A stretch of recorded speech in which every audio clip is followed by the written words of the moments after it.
Baiklah, pada hari ini kita akan melakukan praktikum struktur sistem pencernaan manusia, di mana tujuannya dapat mengurutkan bagian-bagian sistem pencernaan manusia.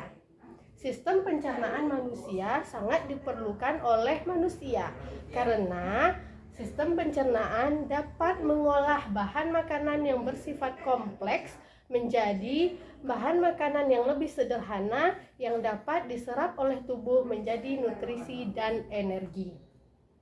Ayo kita lihat sistem pencernaan manusia.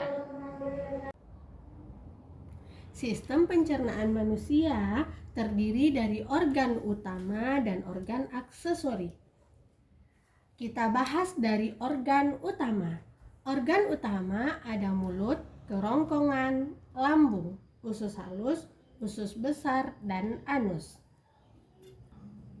Masing-masing organ berperan dalam tahapan tertentu dan berlangsung secara berurutan. Tahap pertama dalam proses pencernaan makanan dimulai dari mulut. Di sini terjadi proses pencernaan makanan secara mekanik oleh gigi dan secara kimiawi oleh enzim amilase yang terdapat dalam air liur atau saliva. Gigi akan memotong dan menggiling makanan menjadi bagian-bagian yang kecil agar mudah ditelan.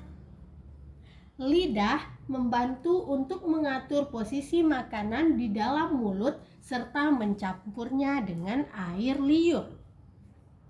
Air liur berfungsi untuk melembabkan makanan agar mudah ditelan dan juga mengandung enzim amilase yang mulai memecah amilum menjadi maltosa. Setelah makanan cukup dikunyah dan tercampur dengan saliva, makanan tersebut dibentuk menjadi gumpalan lunak yang disebut bolus. Bolus kemudian didorong oleh lidah ke belakang rongga mulut menuju faring untuk ditelan. Setelah makanan ditelan melewati kerongkongan, maka makanan menuju lambung. Di lambung, makanan mengalami pencampuran dengan asam klorida atau HCl dan enzim pepsin yang mencerna protein menjadi peptida. Asam lambung juga berfungsi untuk membunuh mikroorganisme patogen. Selanjutnya di usus halus, makanan menuju duodenum bagian pertama dari usus halus.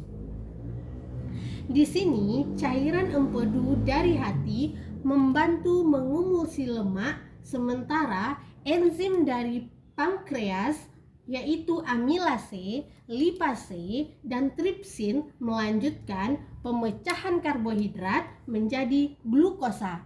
Protein dipecah menjadi asam amino dan lemak dipecah menjadi asam lemak. Proses kimiawi ini sangat penting agar molekul makanan menjadi bentuk paling sederhana.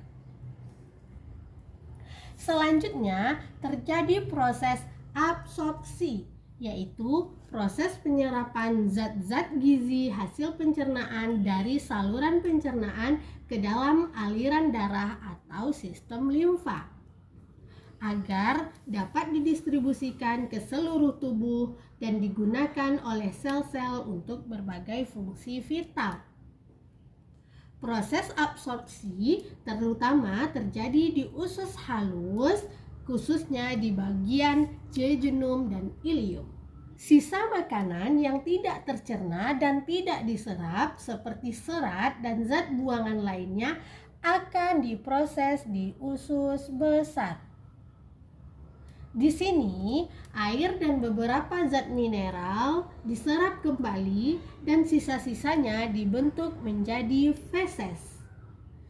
Feses akan disimpan sementara di dalam rektum sebelum dikeluarkan melalui anus dalam proses defekasi. Ini adalah organ utama dalam sistem pencernaan manusia. Selanjutnya, organ aksesori dalam pencernaan manusia, di mana organ aksesori ini memang tidak dilalui secara langsung oleh makanan, tetapi sangat penting dalam menunjang proses keberhasilan dalam pencernaan kimiawi di usus. Organ aksesori dalam pencernaan adalah hati yang menghasilkan empedu yang membantu mencerna lemak. Pankreas menghasilkan berbagai enzim pencernaan utama seperti lipase, amilase, dan tripsin. Dan kantung empedu menyimpan empedu dan melepaskannya saat dibutuhkan. Oleh karena itu, marilah kita menjaga kesehatan dari organ pencernaan kita agar makanan yang kita cerna dapat diolah dengan baik dan hasilnya menjadi nutrisi dan energi yang dapat kita gunakan dalam melaksanakan aktivitas sehari-hari.